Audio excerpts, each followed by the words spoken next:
Hello, everybody, and welcome back to Curtis's Podcast Network and this AFC South show 188. As we are here to review the Wildcard weekend. I'm Curtis. You can find me at That Real Texas Team Podcast, holding it down, talking all things Texans. You can also find me on X at Curtis PD Network.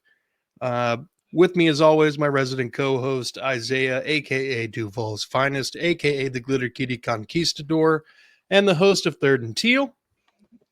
Isaiah, how you doing? Oh, pretty all right. Work sucked, but not too bad. I feel like you had an opportunity to do a Blink-182 lyric right there and just walk right by it.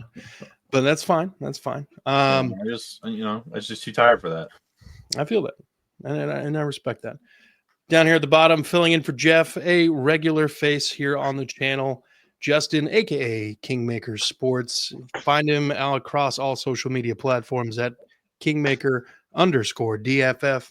Like, subscribe, notification bell on all of his channels. I'd like to see his YouTube channel grow. Justin, how are we feeling? Man, feeling great. Down here in Houston, it's a good vibe. So ready to talk some football, man. Hell yeah. We also have a Titans podcast, but if you just watch this show exclusively, you'd never know that. Titans takeaways, go check them out. Justin is, of course, a member of Unstabled, our Colts podcast with Jeff, so please go check that out as well. Do we want to start with the Texans game or work our way to it? Preferences, gentlemen? We can either start hot or end hot. Let's end hot. You know what I mean? All right. Let's end hot. Okay, so we're talking about like a good playlist, just all climb. Yeah. So let's start off with the shittiest game possible. Bills Broncos. That game, who watched it? Like, why? I don't think anybody watched that game just because everybody in the whole world knew how the game was going to go. The Bills are just going to dominate. And shocker, Bills dominated. Broncos came out, had their little opening drive. After that, where'd they go? It was just all Bills from there. Broncos country. Let's die. Yeah, let's die. Yeah. It's not good, but I think there's a good shot that Bo Nix is not as bad as we thought he was coming out of the draft. Right. I mean, yeah, he still played better than what Russell did down there. Yeah. So I think Denver with a little bit more time and maybe a couple more pieces here and there might be a problem in the near future, but Buffalo is the clear and immediate threat. And then their matchup in the divisional round next week against the Ravens is going to be must-see football. Speaking of the Ravens, they beat the Steelers in the other AFC wild card game. 14-point was the margin of victory there for the Ravens. Steelers just could not get shit going. They would have little spurts of momentum. The defense would get a 3 and out, and then Russell Wilson would just get killed or throw a lame duck. Yeah. There was that one really awkward touchdown pass that he threw to Pickens where it looked like the safety kind of took out the corner and Pickens did a little pirouette deal. It was more of a bad play on defense than it was a good play on offense. Yeah. This Ravens team, I mean, I don't want to see them. Like I don't want to play them in the playoffs right now. It's not because of Lamar Jackson. I'm not afraid of Lamar Jackson's arm. What I am afraid of is everything that happens because of Derrick Henry and Lamar Jackson's mobility. And then their defense is playing pretty solid as of late too. But I mean, I don't know anybody who thought this game was going to go the other way. No, you're right. Derrick Henry come out of the gate and just does what Derrick Henry does. And then Lamar Jackson doing anything he wants on his feet, 181 yards on his legs, 175 through the air, which Lamar's he's not gonna be a 300-yard passer. I don't think anybody expects that. But he's gonna get his touchdowns. He's gonna get those quick passes and let his guys do it. Rashad Bateman's come on pretty strong for the Ravens this year, and that helped, especially with Zay Flowers being hurt. From my understanding, Zay Flowers is going to be out once again, so that is something to look forward to if you're rooting against the Ravens. But this isn't the air's not where the Ravens are dominating. I mean, it's all on the ground because at some point it's who do you cover? You know, Yeah. do you play for Derrick Henry, play for Lamar Jackson? But if you try and stack the box, then boom. I mean, they've got Mark Andrews, Isaiah Likely is a great guy, he's a guy I'm kind of hoping that Indianapolis goes after in free agency. But man, yeah, the Ravens are firing on all cylinders right now. And that defense don't look too bad either, man. Yeah. Packers, Eagles, 22-10 finish. Packers are beat up. Couldn't really get a good game out of them if you really wanted to. That was about as good as it was going to get, and it was a defensive struggle, essentially. They were down a lot of weapons on offense. It was pretty much just going to be the Josh Jacobs show and Jaden Reed. And the Eagles just said, nah, we got Saquon. So how about you guys just hop on out of here, bud? Their downfall was not playing during Toyotathon. Jordan Love is like 28 touchdowns to 2 interceptions during Toyotathon, and he's like 29 for 28 or something like that when he's not playing in Toyotathon. Oh my God. It's such, and also like I think Brock Purdy is like also undefeated during Toyotathon or something like that. Like there's some other crazy quarterback stat out there. Is that a next gen stat? I think it should be. At this point, The question is who's undefeated during the Happy Honda days. I don't know. I think there is a stat out there with Kyler Murray, how he performs when double XP weekend. Before Call of Duty comes out, and then when double XP weekend drops. Yeah, like all the playability just goes down. Mom, the new COD came out. Can I play? No, son. You have to study film. I'm not doing it. You're a professional. You have to do things. Be an adult. And then he just takes his phone and runs around like a toddler. Yeah, you can't make me. Still looks like a toddler too. Yeah. But no, I mean, that's the Packers and the Eagles. The Eagles are a little banged up. Justin Hurts, I'm not a big fan of. I don't think he's like really that good. I think he kind of benefits from a system kind of like Lamar does. You say Justin Hurts or Jalen Hurts? I thought I heard Justin. I think I said a combination of both. He did, but I guess I was gonna roll with it. I wasn't gonna say shit. It was fucking with me. Yeah, I don't. Fair enough. Justin Herbert, Jalen Hurts. Like it's not your fault. They shouldn't have both been there. But like I guess they'd be the perfect quarterback if you put them two together. No, the fuck they wouldn't.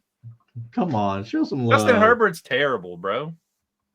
We'll talk about it later. We're not to that game yet. Jalen, but you're kind of not wrong on Jalen Hurts though. Jalen Hurts sucks. He's a great athlete, and I think that's what helping him out a lot is he's a good athlete. Because no one ever expected him to be just great passer, just the same way as Lamar Jackson. No one ever expected him to be a great passer. That's not how. Well, he can pass, but he's not a great passer. He's not a great passer. Lamar Jackson is a great passer. They just don't need to. He was not when he came out because they didn't trust him. But like they stunted his growth as a passer because they did not trust him early on. And now that he has Todd Monken who lets him throw often, like the dude actually plays. He actually does really well passing. I don't know about throw often. He probably threw the most he's ever thrown this year. I don't know. There's no way because there's so many games I felt like he finished with like a total of 15 passes. That's literally been his whole career. I'm pretty sure he threw at least 20 per game this year. You don't want Lamar throwing more than 25 times. I mean, you don't. If you're throwing more than 25 times, that's not his strength. I mean, don't get me wrong, Lamar's an amazing football player. But as far as a passer, no. I mean, you don't want him throwing more than 25 times. Same thing with Anthony Richardson for the Colts. Like, if that dude's throwing more than 25 times. Lamar threw the most passes he's ever thrown this season. Most yards, most touchdowns. It wasn't by much, but he did. Zay Flowers and Rashad Bateman, They both had really good seasons. Zay Flowers sucks. I mean, okay. That dude got in the Pro Bowl because he's on the Ravens, not because he's good at football.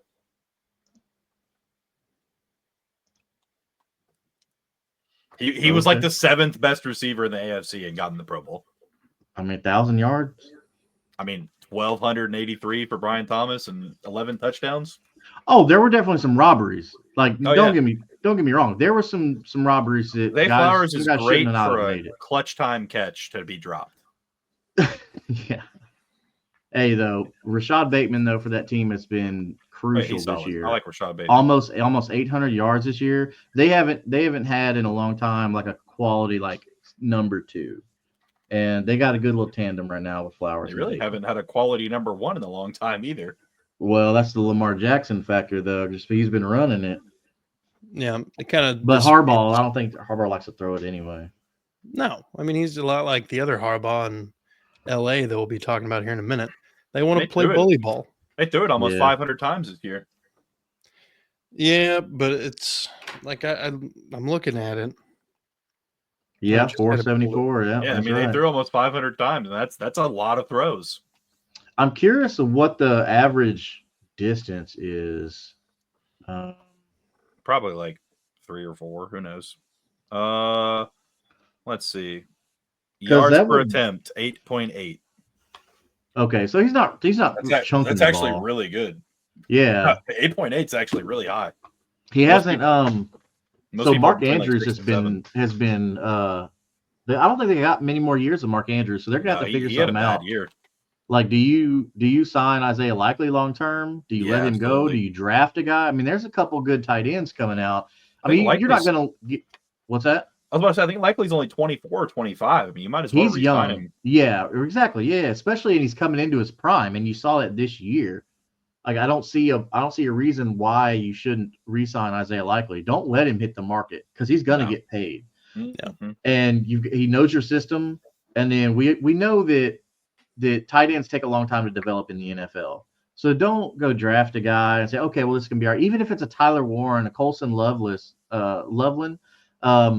Like, yeah, those guys are great prospects, but like Kyle Pitts was an amazing prospect, and he had a really good rookie year, hit 1,000 yards, but since then it's been very lackluster, and I think a lot of that's quarterback play, so I don't want to like put the blame on him a lot.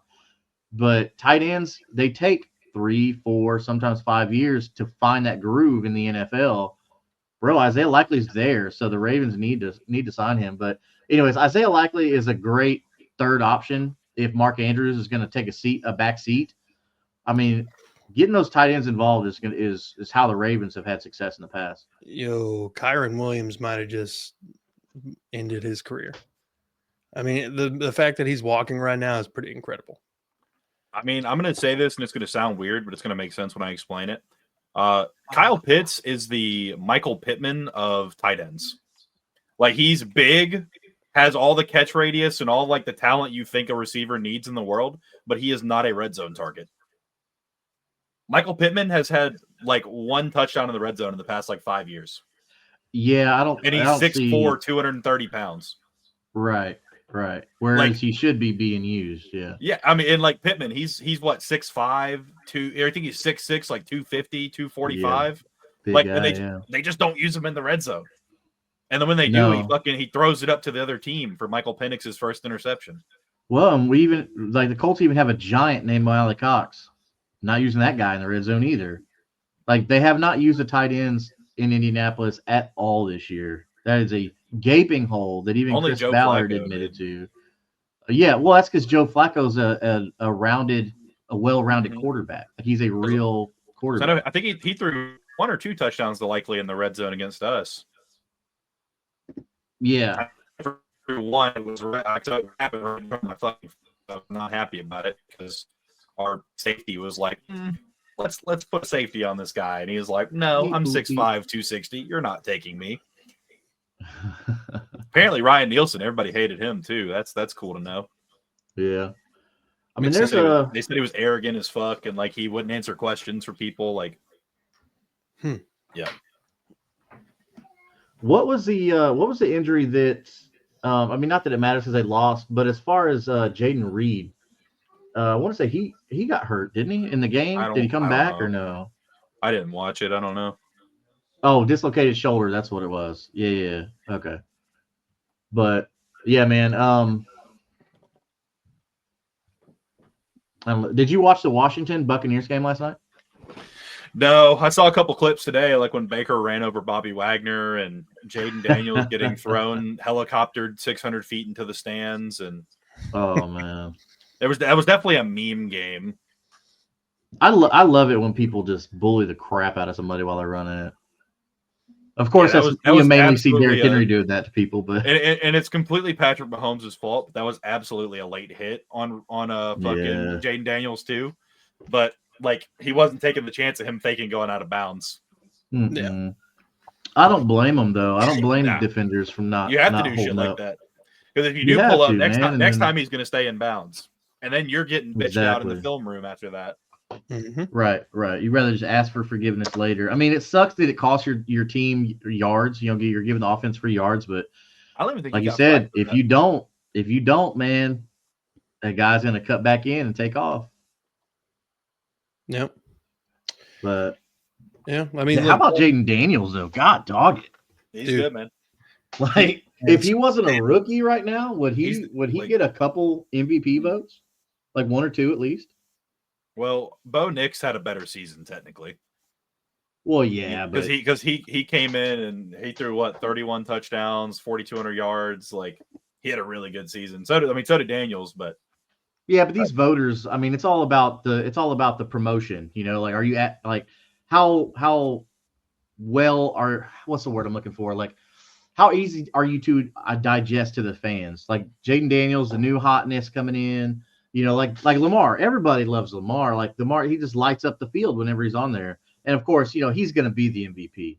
I think it's like hell, just about every quarterback that's ever been the first other than a few skill positions, but like every quarterback that's been like the AP All-Pro first team quarterback has won MVP, something like that. So Lamar pretty much has it locked up. I mean, once you win that, and you've had the season to back it up, yeah, you're going to win it. So I'm kind of excited to see Bills Ravens, though.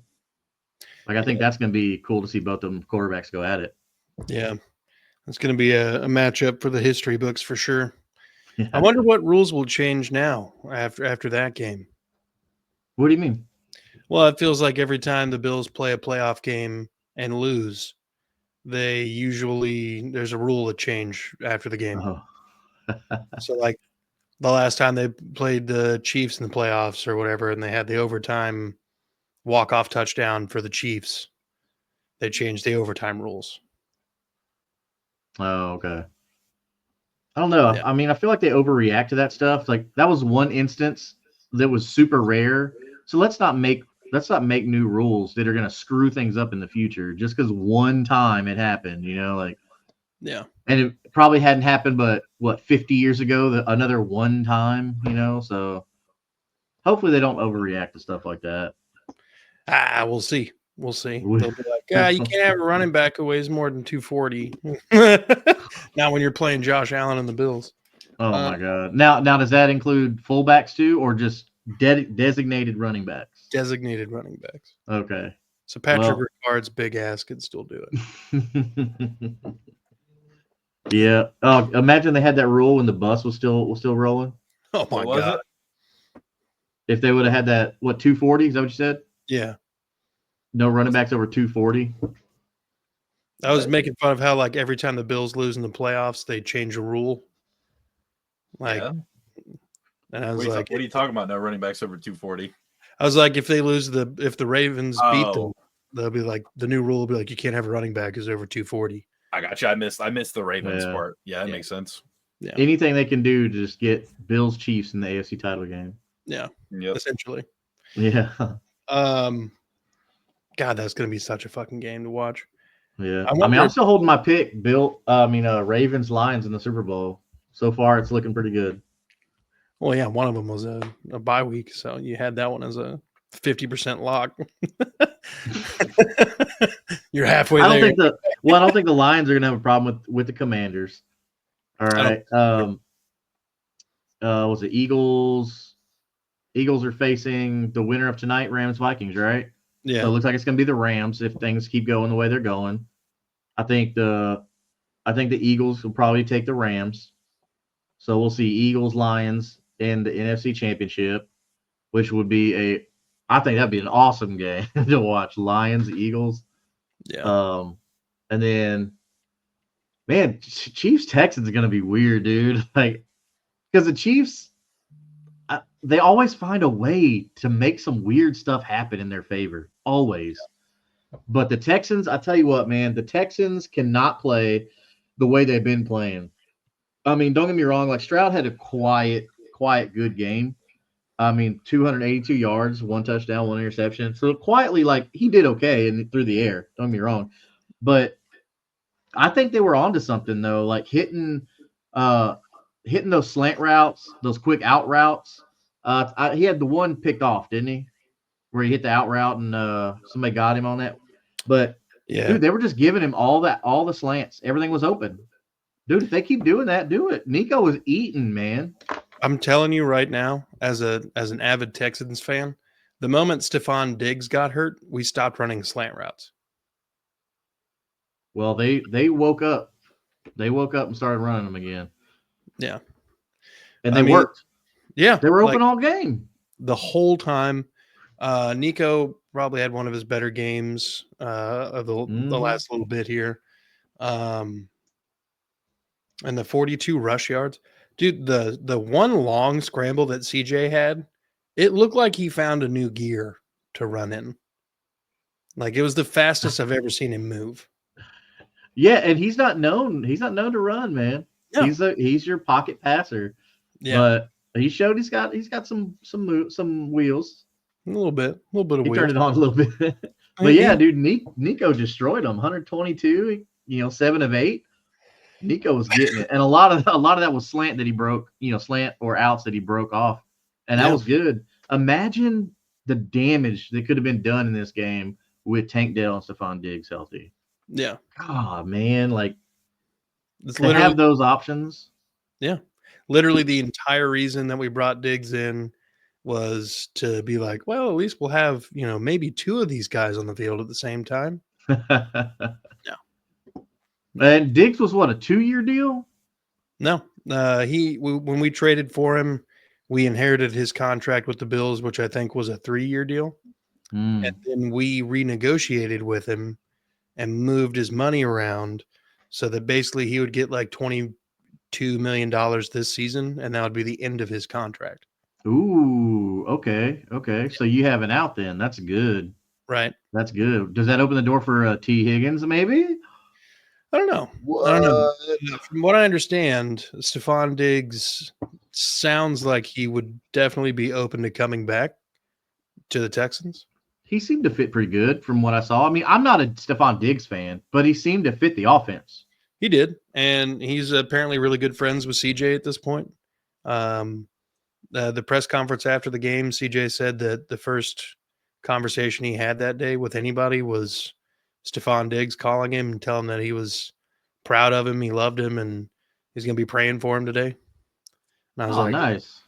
I was like, okay, well, that's a pretty healthy sign there. I'll take that. We could talk all day about the couple good offensive performances, but the defense, though. The fucking defense, though. So not only was Foley Fatukasi back, and not only was he sorely fucking missed as the biggest big man we have on defense, when he was on the field, we held the collective of J.K. Dobbins and Gus Edwards to like 2.5 a carry. Bro, the running game, they didn't even break 50 yards. Yeah. Like, that's insane. The defense handled business. Yeah. And there were several, like, Danico Autry manhandled Zion Johnson, their left guard, and threw his ass down and, like, Superman tackled Justin Herbert in the middle of a throw. And I was like, how, like, that I'm surprised they didn't throw a flag with how hard it looked. Defense was getting after it all day. Kamari Laster played his fucking ass off. Derek Stingley, Eric Murray with the pick six. Stingley was all over the place, dude. 5 pass deflections. Yeah, it's like you saw Stingley. Stingley is always involved in the play, and that's why y'all drafted the kid so high. Is for moments like this in the playoffs. Damn Skippy, and for the 9 catches and 197 yards or whatever that Ladd McConkey had. Oh man, McConkey had and don't forget the touchdown. Don't cheat him out of his touchdown. And the touchdown. McConkey is a problem, dude. No one can cover the kid. He's so shifty. The guy is an amazing route runner. I'm sorry. Whoa. Bro, are you watching the same guy McConkey that the rest Sneaky athletic, sir. We gotta pump the brakes on all that. Great round and nobody can handle the kid. He's sneaky athletic. Okay, let's not give him too much credit. Sneaky athletic? It's just the PC way. Ladd McConkey is a sneaky athletic individual. Yes, it's the polite way of saying that he's melanin challenged. Yeah, he's what? He's white. He's a white guy. They never say how athletic white guys are. They're always just like, oh, he's so sneaky athletic. And well, this white boy has got some moves. Okay, he's no Brian Thomas Jr., but he's pretty cool. Breaking people's ankles. Where's Brian Thomas Jr. at? Now same place McConkey is, but finished higher than him during the season. 109. Yeah, but he's a Jaguar. 197 yards. Don't be jealous. That kid went crazy, dude. Like, look, to give this man his props. McConkey went out and showed off. You can't deny that. No, the kid almost broke 200 yards, and he's a rookie. Come on. I will say that when Stingley was covering him, it was like 4 catches for 25 yards. Stingley, though. We just talked about. We just gave Stingley all his flowers. I brought him up to say that. That was my whole point. Hey, and maybe that's who's their. Oh God, who is it? Hollywood. Not Kellen Moore anymore. No, I'm trying to think who their offensive coordinator is. But anyway, whoever it is, he has figured out a way to move McConkey around, and kudos to him, man, because he's using that kid correctly.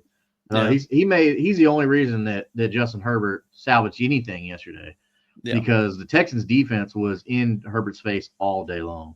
Yeah, we pressured him on over half of his throws, and he was just one of 4 or 5 quarterbacks this season to only complete 11 passes against us on over 30 attempts.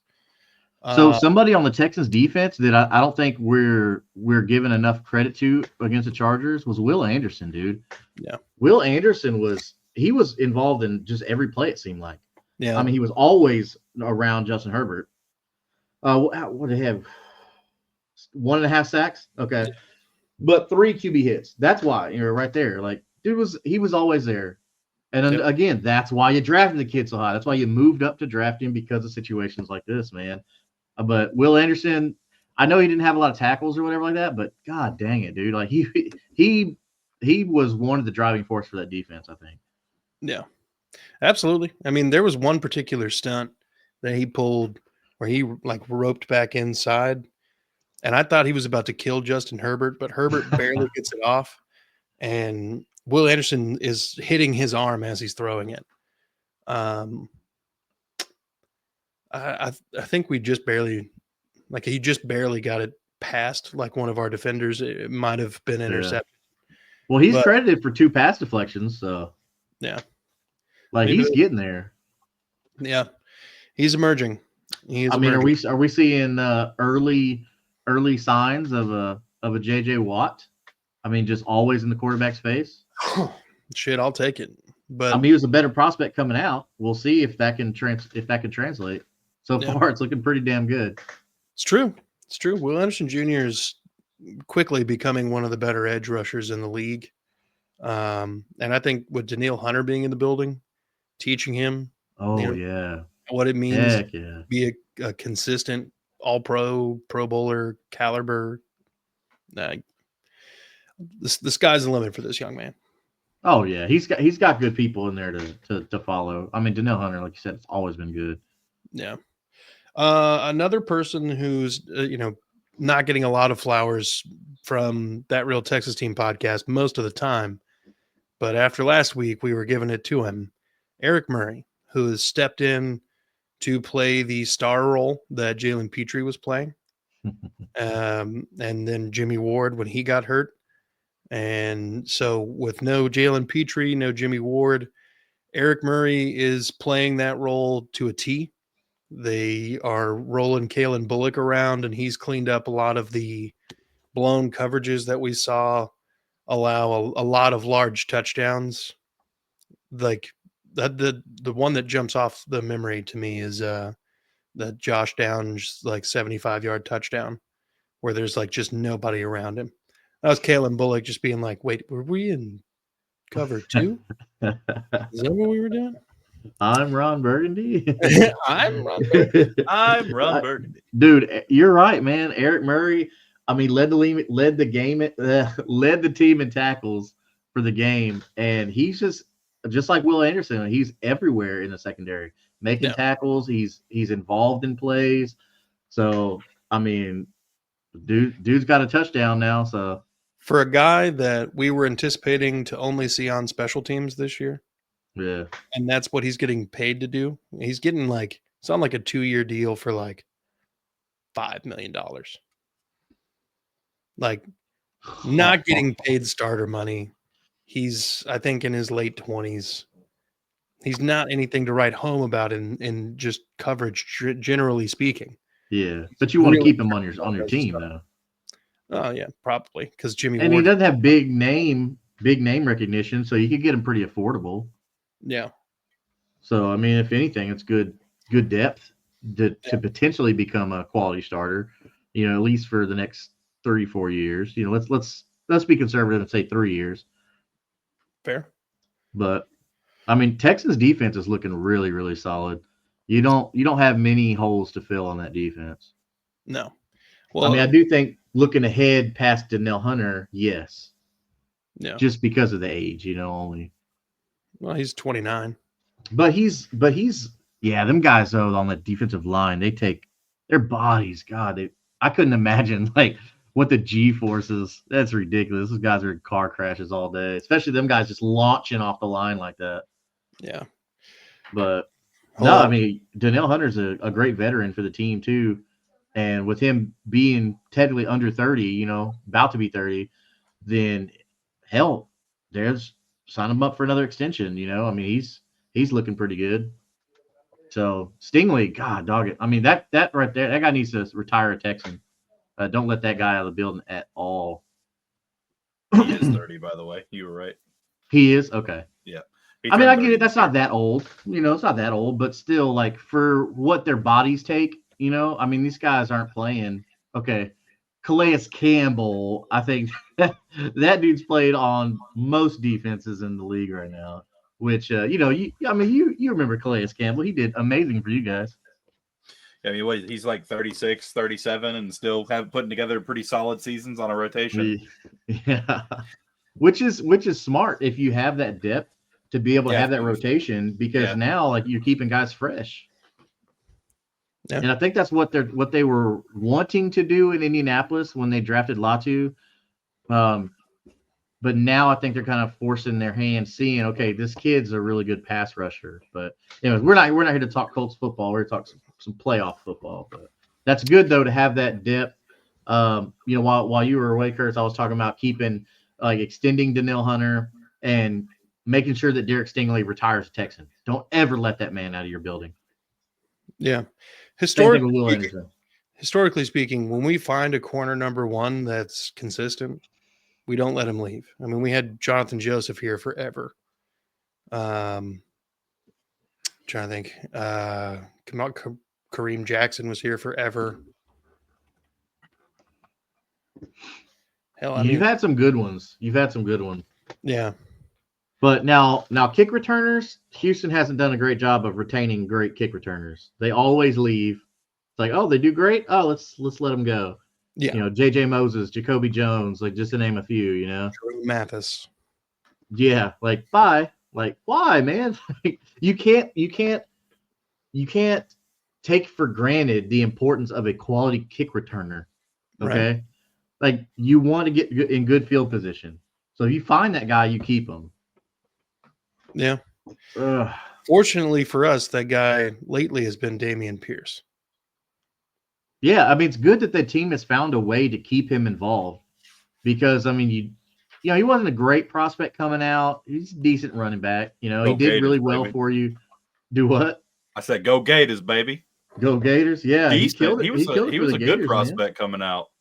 Well, I mean, but compared to the guys he came with, Who'd he come he with? was quality. I was a fan of Dameon Pierce because I watched his film and everything, because I do the dynasty football. So I'm watching all the incoming rookies and everything like that, which now I'm watching, freshmen in college all the way through.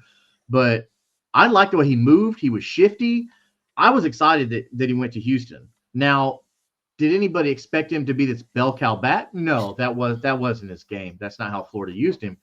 But I think he's found a groove, like right here. He's the number 2 right now behind Mixon. Now we get it. Mixon's not going to last a long time because he's getting up there in age and stuff like that. He's a running back. Those guys don't last long, no matter what Adrian Peterson tried to force on everybody. But I'm surprised he didn't play. Yeah, or Frank Gore. But man, I don't think Pierce is a bad number 2 or a number 1 returner. I mean, keep that guy if you can. If he's cheap, I get it, guy. The money talks. I get it. The cap is. They say it's not a real thing, but when it comes to the little guys, I say that loosely, no disrespect. The little guys like Dameon Pierce, they can be cap casualties. Yeah, it's very true. It's very true. I was a little upset that they didn't use him more in the game because I felt like with his performance against Tennessee, and he probably could have earned some more reps there. But yeah, with the way they were stopping Joe Mixon early in that game, and they really didn't go back to the run until it was like time to ice it. And I game script wise, it made sense. Yeah, man. But Joe Mixon did an amazing job for Houston on the ground. I mean, he clipped 100 yards, got him a touchdown. Joe Mixon was a big reason, and I can't say he tore it up, right? I'm not saying that. I'm just saying, like, Joe Mixon did so much on the ground that it opened up all those little passes for Nico. So between Joe getting 106, Nico 122, like, I don't know. Signing Joe Mixon was a huge, huge win for the Houston. Yeah. Yep. And, a lot of people kind of forget about it that the Bengals were going to cut him and we traded for him. And had he hit the free agent market, there's no way he would be getting paid as little as what we got him for. I think we're paying him like $9 million a season. That was pretty heads up play by Houston, man. To not let him hit free agency. That was pretty sharp. I mean, the normal fan that doesn't think about that situation or those kind of dollars and cents and the probabilities, they're probably saying, well, you just let him hit free agency, we'll just get him for cheaper. Nope, that's not how that works. Yeah. So you were totally right on that. You saved a huge, huge dollar amount. Yep. But that's why these teams have all these advisors and this and that. Like they know this stuff way more than any of us do. That's why they're in the league. That's why they work for these teams. True. Looks like the Vikings are trying to mount a comeback, but I'm not putting any faith in that. It's 9-27. Sorry, my dyslexia flared up. Well, gentlemen, let's look ahead briefly to the divisional round. We're not going to get too deep into this because I'd like to save some content for the preview. But the matchups in the AFC are set. We're waiting on the final NFC domino to fall here. Bills, Ravens, must-see football. Is there a matchup in the divisional round that you're just like probably going to suck? Who do the Texans play? Chiefs. The Chiefs. Probably that game. I don't want to say Chiefs Texans, but something tells me it's just not going to be an eventful game. But the Chiefs always have a way to pull some crazy stuff out. I mean, hear me out. Chiefs get down by at least 14 at some point in the game, and they come back and win it at the end. just so they can just think, Jim, Patrick Mahomes, he's just so good with these comeback wins every time. Adversity in his face, he just wins it every time. That's a storyline too. Yeah, that's the NFL storyline. They have not won a playoffs like convincingly. They're always down by like 2 or 3 touchdowns, come back and win every game, even though they're down. And then in the Super Bowl, they get down 2 or 3 touchdowns and then come back and win. Like they just never run away with it. Yeah. And like the NFL's not even trying to make it convincing. They're like, we don't care if they think it's rigged. Yeah. So the Lions are playing who? The Lions, they were playing the Commanders. Washington. Yeah. So we get to see. I think that would probably be my vote for probably a pretty boring game. I feel like the Lions are going to run away with that. That Commanders defense is literally the worst in the league. It's not great. They actually they're favored to win by a lot. Yeah. Jaden Daniels' story probably ends this week, but their defense is actually atrocious. So I think that would be my vote for probably the most uneventful game, because it'll be, okay, the Lions just scored and the game is over. That'll be it. Jared Goff's just going to Jared Goff the fuck out of this. Well, on offense, it should be fun. I mean, the Lions defense is pretty damn good. That's what I'm saying. It's like it's going to be all Lions. I think all they got to do is just contain Jaden Daniels and figure out what to do with him. Yeah, take away that first read, make him go to the second, make him think, and then you're going to make him make mistakes. I don't know why they don't. I mean, I understand they got Zach Ertz at tight end, but I don't know why they don't use Ben Sinnott more, their rookie tight end. I mean, the kid's super talented, super athletic. I mean, if they're going to take Terry McLaurin away from you, then use your tight ends, man. You got Brian Robinson Jr., Austin Eckler. You've got weapons to use. Use them. Plus, Jaden Daniels is a freaking, Madden cheat code in himself. He's like a skinny Lamar Jackson out there. Yeah, for real. Which is kind of weird to say that out loud, a skinny Lamar Jackson. Yeah. Lamar isn't also kind of small. Yeah. So that would be my vote for probably the most uneventful game. Bills Ravens is going to be such a fucking game. God, that's going to be such a fucking game. That should be a good game. That's going to be probably the game of the playoffs. Probably more eventful than the Super Bowl. It probably is. I'm not going to lie to you. Especially if, Texans fanboy for a second. If the Houston Texans were able to win a divisional round game for the first time, I want to play the Bills in the next round. Yeah, you don't want to play the Ravens. I don't want to play the Ravens at all. Give me that easy money. Don't make me work for it. It's not even easy money when you're playing the Bills, but damn it, man. Like, that says something. Like, you'd rather play the Bills over the Ravens? Like, I want to play the Bills. What? Yeah, unless Derrick Henry gets hurt. and then bring on the Ravens. But yeah. Because then Lamar's gonna be forced to throw. Yeah. It's probably gonna be a heavy dose of Mark Andrews and Isaiah Likely, because I'm not on the Lamar Jackson is a great passing quarterback train. I'm not on that train. I'm sorry. I'm not either. As far as a phenomenal athlete, yeah, I've been on record on many times saying Lamar Jackson is an amazing athlete. It's not a quality passer of the football in the sense of accuracy. Like, if you compare his accuracy to CJ Stroud, give me CJ Stroud all day. Yeah. Well, I think the biggest thing with Lamar, if you're the coach for Lamar Jackson, you're wanting to build a system to where the run game is, the hyper focus of everything. And then the moment people put people in the box, you're just like, oh, this little 20-yard pass right here that nobody's around my wide receiver to disrupt it. I got you, bud. Yeah, it's super easy. Take that, like we said, that low-hanging fruit. Mm-hmm. I mean, but I don't blame him. Take what the defense gives you. That's football. Yeah. That's quarterbacking 101 that you learn in Pop Warner. Yep. But yeah, no, Texans fanboy is saying, there's a chance I'm not going to put my whole nut in the bag and say, hey, you know what? We got this. But there's a chance. There's a chance. We played them already. We didn't have Aziz. We lost Tank Dell.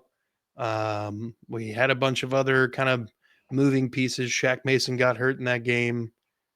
Foley Fotokasi didn't play. Danico Autry didn't play. There's a lot of that front seven that wasn't on the field that probably changes a little bit about the way Isaiah Pacheco was able to kind of kill us and then kind of set up Patrick Mahomes to be able to kill us on the back end.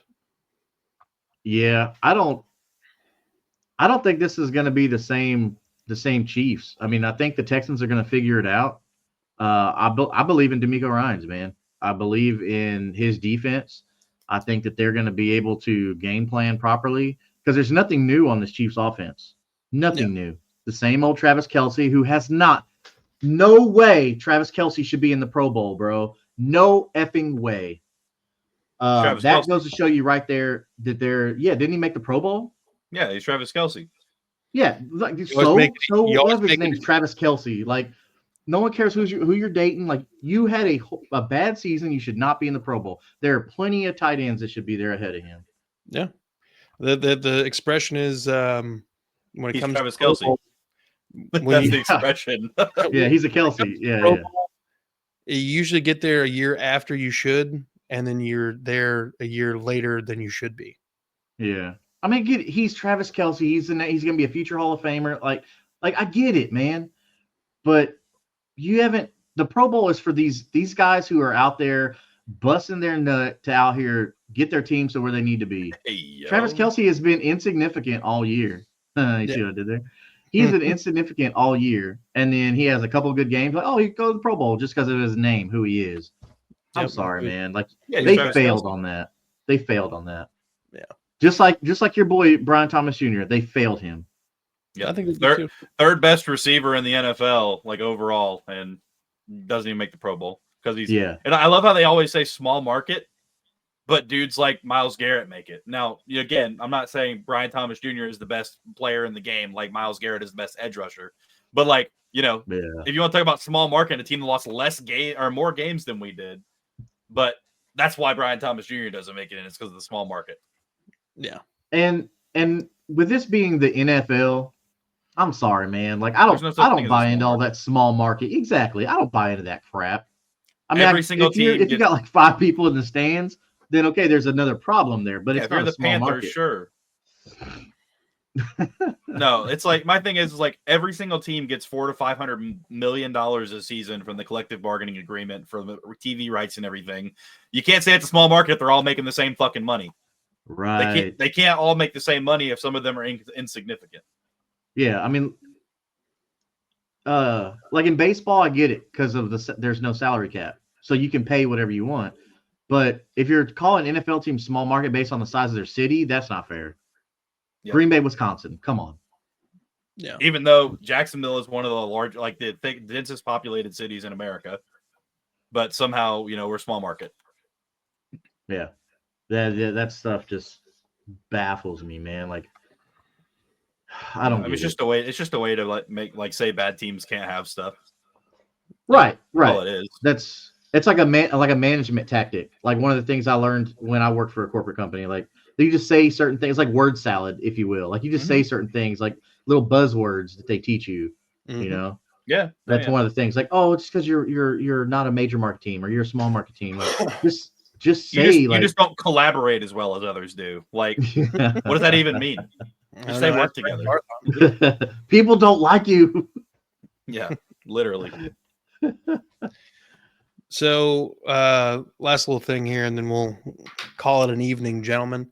I was driving on my way to work this morning, and the local Titans radio had now former GM Rand Carthon on.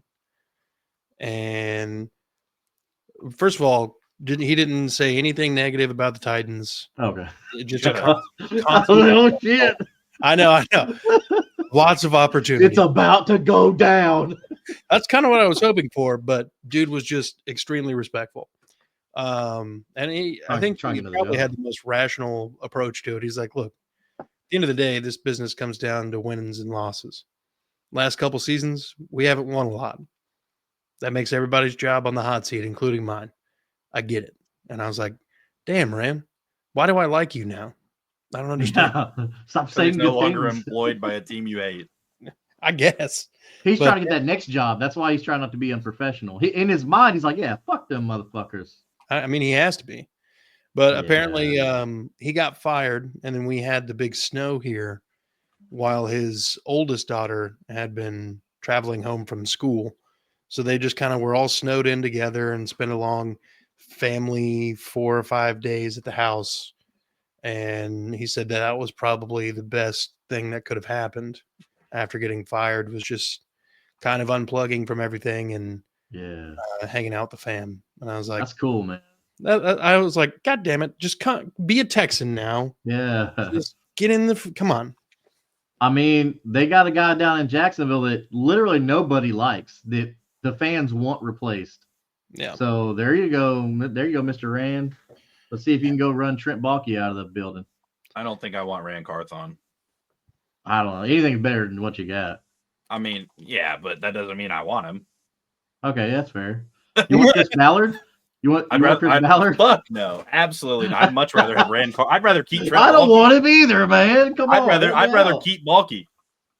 Oh, whoa. Over Ballard? Absolutely. I don't know about that. Let me ask you a question, Isaiah. Dave Caldwell and Trent Baalke are in an elevator. You have a gun.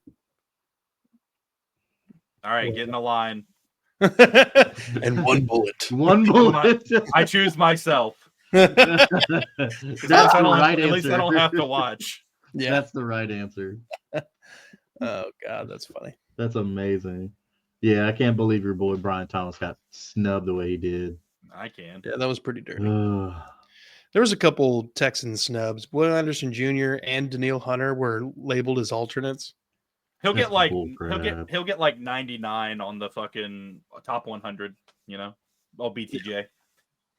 We always slip in the 90s or the 80s, and then nobody else. Yeah. Wait, what? The NFL top 100. Oh, yeah. I'm saying he'll get like 99 on that, and then okay. That'd be right. You know what? I thought you were talking about Madden rating for a second. They went to 100. What? Yeah, the fact that like all of that class is also like rated higher than him in Madden is also insane. Yeah, ridiculous. But no, I was gonna say like, you know, they always do that shit, but like nobody's talking about the fact that like there's a good chance that the one person who's gonna survive yet another coaching regime is our special teams coordinator. I think we have the best special teams coordinator in the NFL. That's incredibly false. No, it's not. If the GM likes you, you got a job. Literally the best special teams coordinator. Nope. It's literally the guy who put a long snapper and a punter into the All-Pro and the Pro Bowl. Which Frank Ross for the second year in a row. Right. But Frank Ross has been doing that for 6 years in Houston. Nope. Their special teams are terrible. What are you talking about? The fuck are you talking about? They're terrible. In what world? This world, the one we live in. I don't know what world you're reading books, but that's not. I don't have to read books. I have eyes. I can just watch. Oh, okay. Fairbairn doesn't even kick field goals consistently anymore. Dude had one good year. He missed 6 field goals on like almost 40 attempts. Yeah, that's a lot. Of attempts, yes. That's a lot of field goals missed on that many attempts. Do you remember David Akers, who set the record? You don't have to remember somebody who is the worst to know that somebody missing 6 field goals is a lot. How many did he kick over 50 that he missed? Those were all of his misses. Okay, how many over 60? He didn't try one over 60. Okay, in the modern NFL, you got to make your ones over 50. You can't miss 6 over 50. He set the NFL record this year for most makes over 50. Okay, but he also set the record for most misses. Who cares? No, he didn't. How many did he kick over 50? 13. So he was 7 of 13, and that was a record. No. That's how many he made. He made 13, and so he was 13 of 19. Yes. It's a pretty terrible average. From 50 plus? Yes. Justin Tucker's been like 20 of 20 until this season every year. Yeah, but Justin Tucker's Justin Tucker. Yeah. And Kyrie Fairbairn can't make all his kicks. It's fine. Who's the Jags kicker? Cam Little. Who? The guy who made a 59-yard field goal and missed none over 50. Who? Be great if he was that guy, but he's not. Fairbairn's not that great. Sounds the like guy who was perfect over 50. Team. Yeah, he is currently. Damn, you're even snubbing BTJ? BTJ is the best player. I on said the team. second What are you best. talking about? I said second best player on the team. No, I'm giving him his props. I was like, hold on. No. Big point here. BTJ was my favorite LSU receiver coming out. Like, I know a lot of people were on the Malik Neighbors train, which for good reason. You know, I get it for good reason. But I just felt like Brian Thomas Jr. had all the intangibles to be an immediate impact player. Which, look, aside from the Giants' quarterback woes, Malik Neighbors could have done really well. But I don't know. I guess because I'm do all the dynasty stuff, I'm just like, I have my guys that I like just from watching film because I watch all their film. I just like Brian Thomas Jr., man. I'm sorry. I mean, especially if we actually fed BTJ like Neighbors got fed, he'd have easily had 15+ yards at least. Yeah, because he was open a lot, and we just did not throw the ball because Mac Jones has a wet noodle for an arm. He was getting like 4 targets a week up until week 6. So down there in Duval County, man, what's the coaching landscape looking like? Looks like you got a couple good prospects that they. My preferred prospect is Aaron Glenn. The realistic prospect is Liam Cohen or Robert Saleh. Robert Saleh would be great. Aaron Glenn to come back to the AFC South, like, you know, some of us, you know, people who follow Houston, we remember Aaron Glenn playing for Houston, who did really well. I'd love to have Aaron Glenn. I like him a lot. My big thing about Johnson, I wouldn't mind having Johnson. Like, I'm not saying he's not a great prospect, but like when you talk to guys on Detroit, nobody mentions Ben Johnson. But if you talk to guys on defense, the 2 guys they mention are, of course, the head coach, Dan Campbell, and they mention Aaron Glenn. But nobody talks about Ben Johnson. My fear with Ben Johnson, because I think he's an amazing offensive coordinator, my fear with Ben Johnson is he's going to turn into Josh McDaniels or Cliff Kingsbury, where he's an amazing offensive coordinator and just not fit to be head coach. Nope. Like, that's my fear. That's what I'm worried about, too. I think he's a great play caller, and there's no doubt about that. I can't say that he's a leader of men like that we need in Jacksonville. Right. And I feel the same way about Kellen Moore. Like, Kellen Moore's a bitch. He's terrible. I mean, I still feel like he's so young in his coaching career that he's not going to demand respect from players. Like, let's say, for instance, all right, who's your baddest dude on defense? Baddest dude on defense?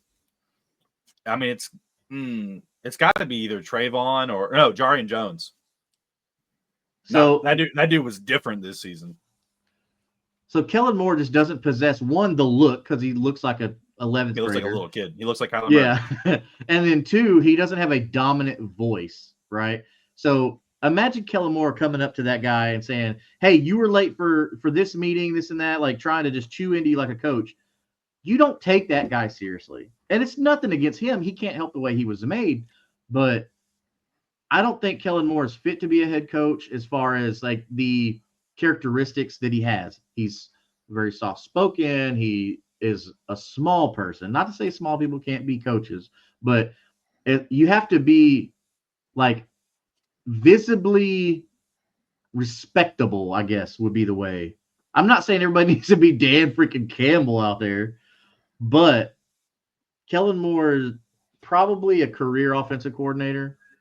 But then again, Josh Daniels got a shot, so who knows? But then he's a little more vocal and energetic than Kellen Moore is too. Yeah. But honestly, I don't really know much about Liam Cohen. So somebody that I thought didn't get a fair shake was who was your former quarterback that was a coach for the offensive coordinator for the Bucs? Leftwich. Byron Leftwich. I thought Byron Leftwich would have been decent, man. Like, I don't know. The reason he didn't get signed is because he demanded that Balky be fired. Oh, and that was after only 1 year of Balky, and Khan was definitely not going to fire him after one season. Right. That part makes sense. But at this point, he said if somebody can come in there and tell him why he should fire Balky and how it'll make the team better, he'll do it. Yeah. Yeah. So Ben Johnson has already expressed that he wants control of the GM, like who's going to be the GM. One, that's crazy. First off, it's not like a Bill Parcells coming in right there, right, or a Bill Belichick. But for him to say that he wants to choose who his GM is, I don't know if that's how that works in the world. You don't pick your boss. I get it; it's happened in the past, but I don't think you're getting Ben Johnson based because of that. I don't think you're getting Ben Johnson because of that factor right there. Well, in Jacksonville, they don't report to each other. They both report to Shad Khan. Neither of them is each other's boss, which is another reason why we suck. That's really not gonna. He can't just put a normal dynamic and have the GM be the boss and the GM directs to the owner. Like that's how it should be. Or get like an EVP and have like I can understand if you had an EVP and you like had both of them report to that person.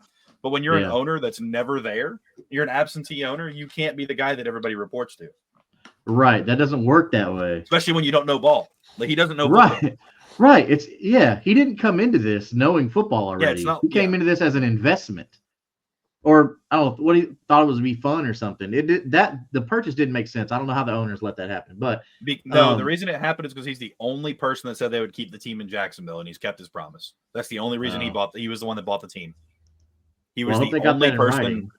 He was the only Well, he just signed a deal on a brand new stadium, is paying for half of it. They're not leaving Jacksonville. Ooh, nice. Yeah, he's the one that he's paying like almost half of the stadium deal. Yeah.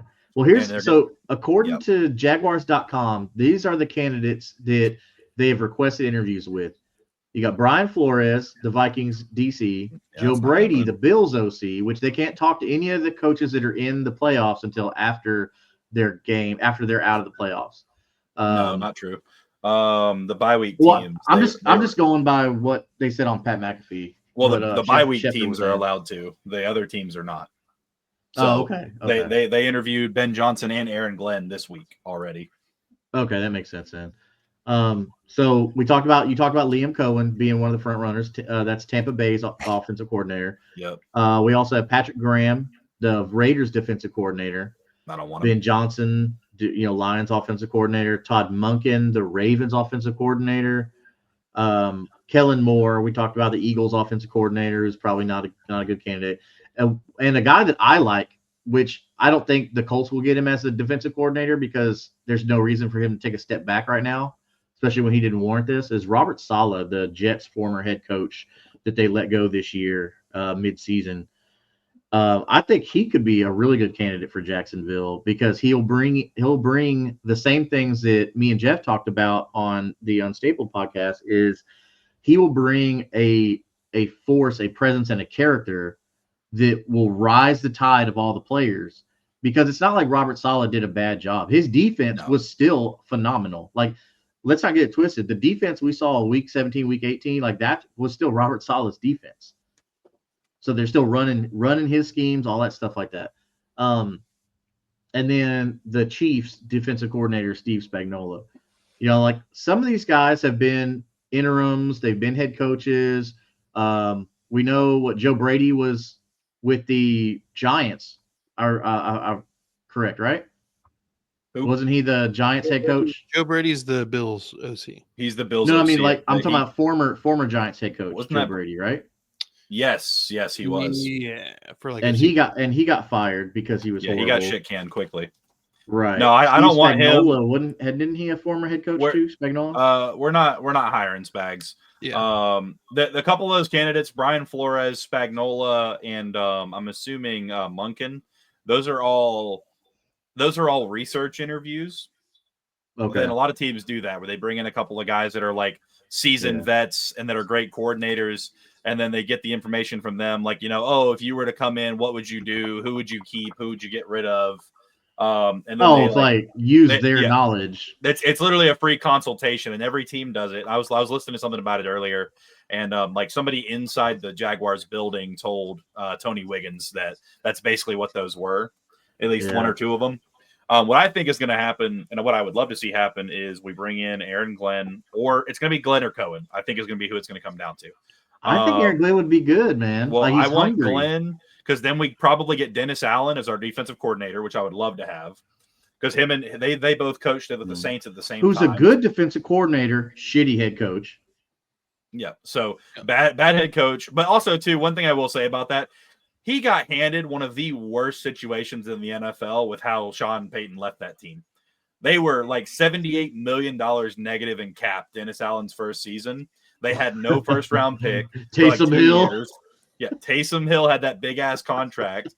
Like Dennis Allen, as he wasn't a good coach. I'm not trying to say he was. He got handed the shittiest situation with a team where he just got promoted interior. And it sucks when guys get that too. They're like, okay, this guy could be good, and then they come in and just like you said, inherited just a whole toilet full of turds. Yeah, it's. But yeah, I'd love to see Glenn. I just don't know who the OC would be. That would be the only thing. But I know that whoever it is, like Aaron Glenn's not going to meddle in the fucking offense. He's probably learned enough from Dan Campbell to know that you let the offense do the offense and the defense do the defense, Well, if they bring in a defensive guy like Aaron Glenn, then and even a Robert Saleh, then you've got to be smart enough to know, okay, I'm a defensive guy. Let me not meddle in the offense, right? Because traditionally, defensive head coaches, they want to run the ball because they're about that ground and pound, and so I get that. That would be a big one right there. Like if Aaron Glenn came in and was your head coach, that would be right. I think that would be good. I could see Aaron Glenn or Robert Saleh, man. Like I think those two. I don't know much about Liam Cohen. I'm not gonna deny it. I don't know much about. I think anybody that Baker Mayfield says is a great coach and a great leader is a guy you should be looking at, because Baker Mayfield, like he could retire today and be a head coach somewhere. That dude is fucking football smart. You talk to him, like he is a football genius, and he doesn't respect anybody that doesn't earn his respect. Like if he's saying that the dude's a dude and he has the respect of the guys and he knows how to, like, because he even said in the interview, he's like, yeah, he goes, like, he really pulls out the strengths of the players and only calls plays based on that. And like, he's a guy that I would love to have if we're getting an offensive coordinator again. It's just like Ben Johnson. You just don't hear enough about him from even their own players. Like I don't know. I'd love to have him. Don't get me wrong. I'm not going to be upset if we get Ben Johnson in there. I just think the defense is going to suffer if we do. Well, guys like Ben, what's up? I think we were confusing Joe Judge and Joe Brady. Joe Judge, yes, you're right. I thought Joe Brady had a head coaching gig for like a year or two.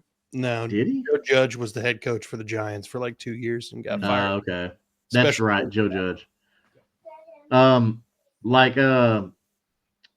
was I saying? So guys like Ben Johnson, Kellen Moore, like I'm not saying Ben Johnson won't, but why did those guys? Like, you got to give them guys a really good reason to leave, because they're in good positions. Like, Ben Johnson's in a great spot with the Lions, who are the best team in football, like, should stay the best team in football for a little while. So, like, and I want to make the comparison to Eric Bieniemy, but I don't, because that was a different situation. Because players said, of course, this was after he was not with the team. Players for the Chiefs were saying, like, oh, well, he really didn't do anything. Like people didn't like him, right? Yeah. But he was a great offensive coordinator. But I don't know if that was him or Andy Reid just being a great offensive-minded coach, which I think a lot of it was Andy Reid. But guys like Ben Johnson and Kellen Moore, like they're in a great spot. Like why would they leave? Same thing with Spagnuolo. Like why would you leave? You have to be something really good, like the 5th overall pick. A Trevor Lawrence, a Brian Thomas Jr., Travis Etienne, Tank Big, like having that offense. I think the Jaguars need a defensive coach. I really do. That's why I think Robert Saleh and Aaron Glenn is the best pick for you guys.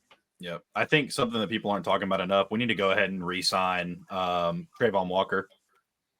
We need to go ahead and do it. He had back-to-back 10 sack seasons. He's in his 3rd year. If he goes out there and blows up and has a 17 sack season this year, like Josh Allen did, we're going to be fucking like scrambling to re-sign him, give him all this extra money.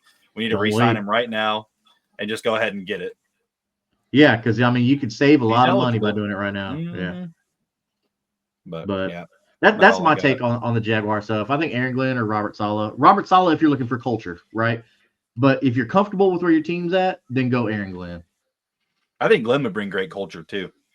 All the guys talk about how great he is, and he played. That's a big thing. Is like some of these guys played, but they played in college. Like that guy played in the league for many years at a high level. Yeah, and is very respected in the NFL. Right. Like that's a guy you can come in day one, and he instantly has everyone's respect, whether he's a good coach or not.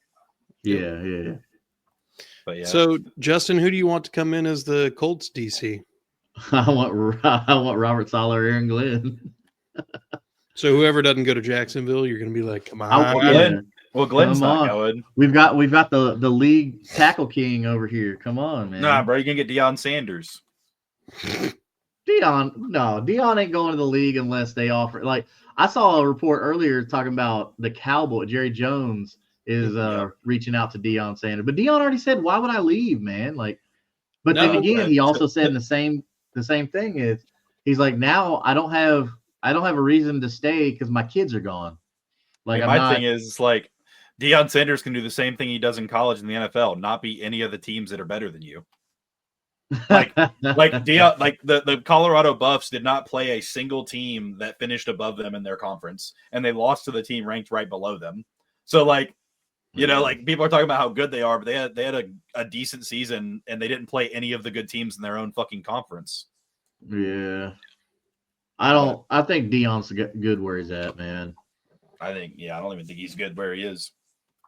But if we get somebody come in, we need somebody to help with our secondary because that's where we're hurting at in Indianapolis. Deion Sanders, I got the perfect formula for you.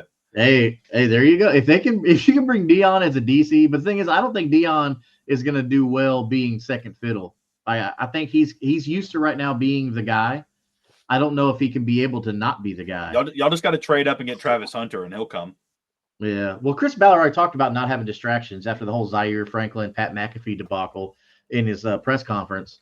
So we're not bringing in Deion. I can guarantee that right now. That's not happening. And guys like Aaron Glenn, they're not leaving the Lions to come to the Colts. That's not happening. You're not going to make a lateral. I can't even call it lateral. They're going to be like, that's even less. Right? I mean, the Lions would just block it instantly. They wouldn't even allow him to interview. I wouldn't blame the Lions at all. I mean, Aaron Glenn already denied an interview with the Patriots because it's like, bro, you're hiring Mike Vrabel. It's the worst kept secret in NFL. Yep. Why would I go there and waste my damn time? So I don't blame Aaron Glenn at all. But that lets you know Aaron Glenn's not about that BS either, and I like it. He was just a Rooney Rule checklist for them. That's all it was. Yeah. I don't know. Like rule. Maybe you can catch Robert Saleh if he doesn't get hired as the head coach. Maybe you can catch Robert Saleh on the rebound and be like, "Hey, Robert, come over here. Like, let's build you back up, and then we'll fire Shane next season, and you'll be the guy." You know, like that's what I'm hoping for. I'm hoping for Shane to get fired, Robert Saleh to step in as head coach, and then of course bring in. If you fix the defense, I mean, they might actually start winning games. Because I mean, y'all did score a good bit of points in a lot of those games y'all lost. It was just like the defense just couldn't stop them late. Yeah, and that's weird because it's like that damn if you do, damn if you don't. Like we won enough games where Shane Steichen kept his job. Yep. And Chris Ballard kept his job. Yep. Whereas I was kind of hoping. Anyways. Yes, man. Like I don't know if y'all watched the Chris Ballard press conference or not, but the reporters were not holding back at all. They were letting it fly. One reporter asked, like, do you feel like you earned this 2025 season or you were just giving it? And then another one was like he put words in his mouth and he said something along the lines of how does it feel to know that this could be your last season if you have another repeat? And they just kept asking him about, like you've done so bad in free agency, and it's like they were calling him on everything. The reporters were not holding back. So I think what happened was because you could see the humility all over Chris Ballard's face. So I guarantee what happened is the Irsay family sat down with him and said, look, this is it. If you don't do anything, make a splash, like you're done. Like I feel like it's the scene from Draft Day where the owner's telling Kevin Costner, like, the fans want to splash. We need to make a splash in the draft. Like I feel like that's what they told him in their meeting because Chris Ballard just had this like, yeah, I made a lot of mistakes. I did this bad, and I own that. And this, like, yeah, fool, we know you did that bad. Like, you don't. That's why you're on the hot seat. We know. But it was. I would, if you got like 35, 40 minutes, I would go watch it, and you'll see like, damn, like this dude ate a whole piece of crow pie right now, because there's no like confident bone in that man's body, because they gave him the business, and now he's out there looking like an idiot because everybody knows he shouldn't be there. Yeah. Yeah. Honestly, it's like Ballard should have gone and Balky should have gone. Balky's there for interviews. Balky's not staying in Jacksonville. I really don't think he is. I think that they're going to find out who the next guy wants. Balky may stay in Jacksonville. He won't get an extension, though. If he was getting an extension, Shad Khan would have already done it. I think that's what's also going to not stop head coaches from coming to us, is that like Balky has 1 year on his deal. Everybody understands that. Even if you have a good season, if you do have a good season, and then you tell Shad Khan, hey, we just had a great season, I don't want Balky back in the building, he's not going to be back in the building. Like, I honestly, I'd be hard pressed to believe that he's actually here next season. But I could be wrong. That's just my thoughts on it. Jesus. Sorry, I was looking at wild card preparations that the Arizona Cardinals had to do for this game. And it's like they had to order 60,000 concessions for like 60,000+ people on the fly, because this Rams Vikings game is taking place unplanned. Yeah. Which kudos to them, man. Like, kudos to the Cardinals for opening up their stadium. That's cool. Yeah. But I feel like that was more the league said, hey, we're moving the game here, whether you like it or not. And they were like, oh man, and it's a division rival. Can't have a forest fire in a desert. Yeah, that's true. Oh man. I'm laughing all these rich people talking about their $3,500 million houses on fire. Like, sorry, bro. If you're not dead, I don't care. Yeah. Like, we don't live in the same world. No. Oh, I'm sorry. I hid from the fire in my indoor pool. Yeah. What? Hope that water boils you. Well, gentlemen, I think this is a good spot to wrap it up. I want to take the time to thank both of you for coming on and talking ball with me. Go ahead, head on over to Kingmaker_DFF across all the social medias. Like, subscribe, notification bell where applicable. Do the same thing on Unstabled. Hop on over to Third and Teal. Click the buttons like, subscribe, notification bell. At Duval's Finest if you're feeling frisky. At Titans Takeaways for all things Titans. And then That Real Texas Team podcast covering all things Texans. Find me at Curtis PD Network on X. Most of all, folks, be good people. Fuck the Titans. Fuck the Titans. Hey, before we get out of here, over on Kingmaker Sports on YouTube, we will be doing everything, getting Dynasty owners ready for this upcoming draft season. We'll be doing film breakdown and player analysis on the incoming rookies. So they definitely want to tune into that. We'll put a couple each week. Fuck yeah. Sounds like a plan, brother. You heard the man. Go like, subscribe, notification bell, so when that comes out, you don't miss it. Be good people. Fuck the Titans.